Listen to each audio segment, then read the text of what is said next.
to tell you the most important things you need to know about geothermal energy. And I'm going to start with what is geothermal energy. So, when we're talking about geothermal energy, we're harnessing the natural heat from the center of our Earth. So, that heat in our Earth has two origins. Half of it is from radiogenic heat, so that's radioactive decay of elements that are inside our core of our Earth. And the other half is actually primordial. So what that means is it's heat that was left over when our Earth was formed and is still trapped inside of our planet. So the combination of those is very, very hot, and the crust is actually a pretty insulating measure around the Earth and keeps that heat in. And then so if we can get through the crust to some of those warmer temperatures, we can make use of that heat. And that's what we're talking about with geothermal energy. There's two main ways we make use of geothermal energy. We call it direct use, or we make electricity with it. When we're using it heat for direct use, this might be something you're just familiar with. That's using it for hot springs, or, some places in the world we use it for space heating, things like that. It's just using the heat directly for a heat service. Or we can take that heat and make it into electricity. So let's talk about geothermal direct heat first. So it's a really, really small portion of the world heat demand that is actually met by geothermal. And so if you're thinking about world heat demand, that's anything that we're using for space heating, water heating, industrial heat purposes. So anything that we're using heat for, geothermal is meeting a really, really small piece of not just the global picture, but even the renewable portion of that global picture. So it's only about 0.2%, but we are seeing growth in some areas in geothermal heat. So what are we primarily using it for? Like I said, it's hot springs, so that's like recreation, bathing and swimming is a big one. The other big one we use it for is space heating. We see this in places like Europe or China, which is where we're seeing a lot of it. And then we do use it some for agriculture. So greenhouse heating, aquaculture, things like that, where you might have a low temperature heat need and you have a geothermal resource available to you. So I mentioned China is where we're seeing a lot of the growth. China is also where we see most of the geothermal heat output or the direct heat. A lot of that is for space heating. So they're using geothermal directly for space heating. You can see the top four countries here, China by far being the most. That's 85% of the global geothermal heat market. So the rest of the world is really small pieces of using geothermal for direct heat.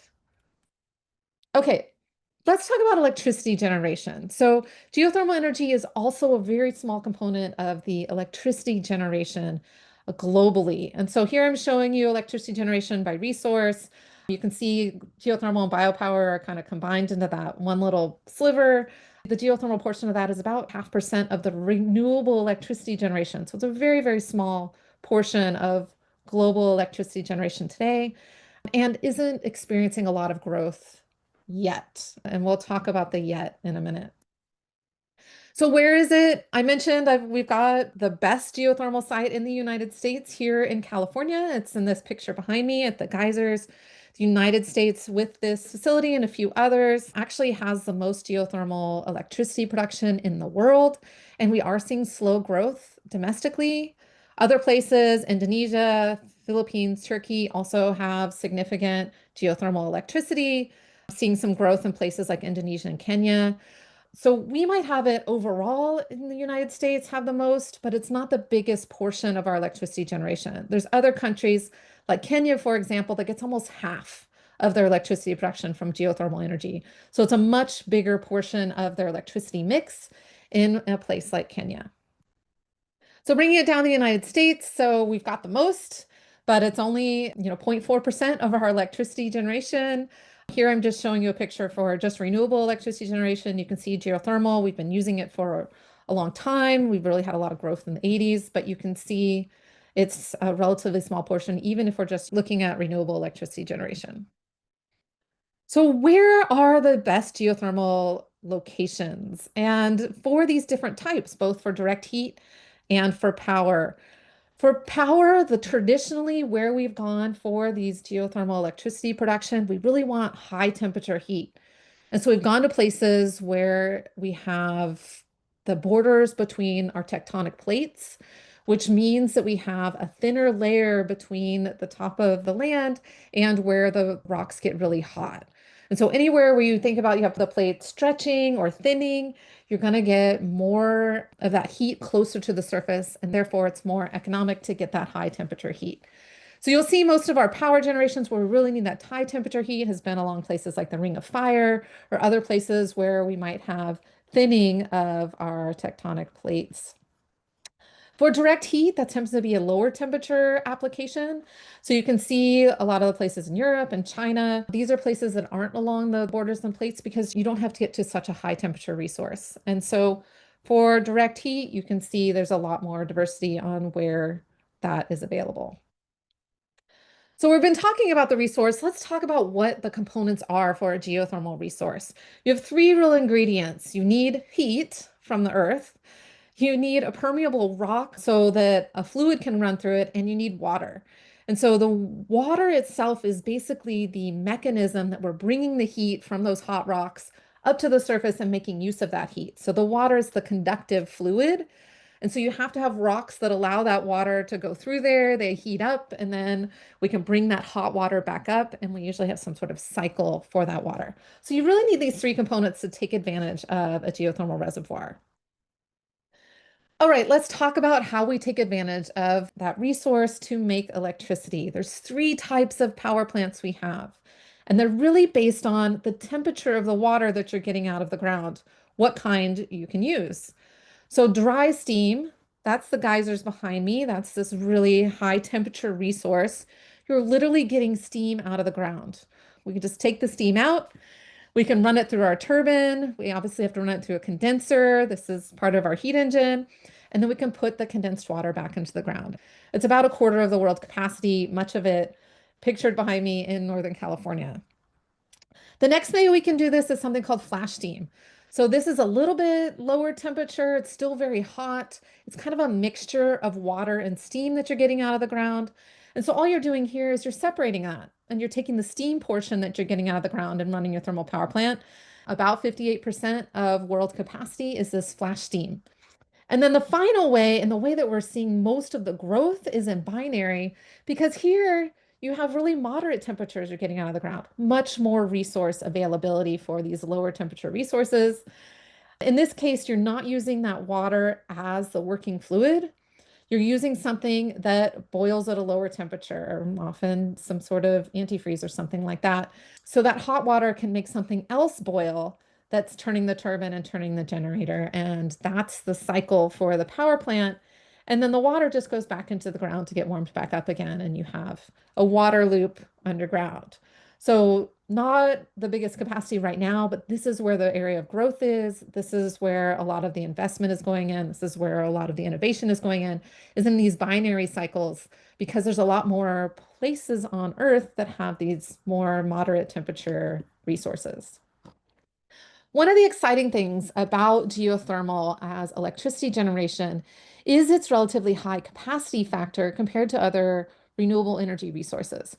A capacity factor is a measure of how much of the time it's running at full capacity. Something like solar is automatically going to be low because your resource is only available half of the day. With something like geothermal, you can have 24/7 power. And so for the electricity production that we've seen historically at places like the geysers that were really developed in the 80s, we see something around 70% capacity factor. But in the newer installations, we're seeing much higher capacity factors, more like 80 or 85%, as we're running those resources more effectively. What this means is we can have 24/7 carbon-free resource to provide electricity from our geothermal sites. And a lot of the newer facilities can actually do some load following. So it makes them a very valuable resource on the grid.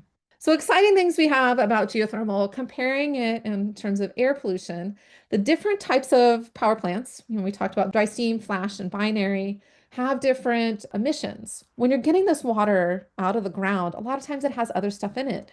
It's ancient water. It could have carbon dioxide in it, methane in it, sulfur dioxide, other things. So some of the types of power plants we use the geothermal resource for do have emissions. So you can see our flash and our steam can have carbon dioxide emission, methane, sulfur dioxide. The exciting thing about binary, because that water just goes out and it's evaporating working fluid and goes right back into the ground, we don't have any emissions for it. And so that's where we're seeing the growth. And so it's truly a no air pollution, zero carbon emission resource when we're doing our binary power plants. There's lots of potential for significant growth worldwide in geothermal, especially as some of these newer technologies, which I'm going to talk about in a minute, come online. And that's really going to expand where we can take advantage of our geothermal resource. The way geothermal works in terms of development pipeline, the upstream stuff is very similar to the oil and gas industry. You're doing land assessments, you're looking at geology, you're thinking about the leasing, you're thinking about the drilling. You have to drill trial wells to see if the resource is really there. So, exploration and the upstream part of the geothermal project pipeline is really the capital intensive part and the labor intensive part of the facility. Once you've found the resource, then it's relatively quick to get from found the resource, building the power plant, and getting it online. And so project timelines that we're kind of seeing are somewhere in the 7 to 10 year phase. And like I said, the capital part of it is really the drilling part. That's the monetary intensive part of the geothermal project pipeline. But if you look at the overall costs of the lifetime of the project for a geothermal facility compared to other resources, so this is our levelized cost of energy comparison for different resources, geothermal can be very cost competitive. Some of our new opportunities for geothermal, because I mentioned it's this 24/7 resource, is we can co-locate it with very energy intensive systems. We're already seeing this happen with things like direct air capture, where that's a very 24/7 energy intensive facility that's pulling CO2 out of the air. You can co-locate that with a geothermal that's running 24/7. We're seeing it with lithium extraction because some of the geothermal resource that's coming out of the ground has high amounts of lithium. So you can both produce power and take lithium out of the resource. And we're starting to see exploration for this for data centers and other things that really have this high energy demand. You think about it, that geothermal and that data center can be co-located because you can put that data center pretty much anywhere. And so for these kind of facilities that are very flexible where they can be located, you can locate them right next to a geothermal resource. So I want to take a few minutes to talk about the innovations because I really think this is the exciting part that we're seeing with our geothermal systems is what's happening next. So we call the newest innovations in geothermal enhanced geothermal systems or EGS. And I told you there were three things that we need, right? We need hot rocks, we need water, and we need permeability. With enhanced geothermal systems, we really only need the hot rocks.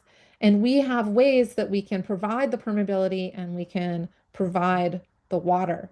And so that way, if you're just looking for hot, dry rocks, there's a lot more places you can find that. So I think the future of geothermal power with these innovations is really just going to take off at some point in the next few years. It's really going to depend some on capital availability and policy because of the upfront capital costs for the exploration part of geothermal. But a lot of expectations are that we're going to start to see growth in the geothermal market. Okay, thanks for sticking with me today. If you want to learn more about geothermal, check out the full lecture. Dawn Owens is in the industry. She works for Fervo Energy, which is a startup that came out of Stanford. And of course, I encourage you to sign up for our Energy Spotlight and get a little energy lesson in your inbox once a month.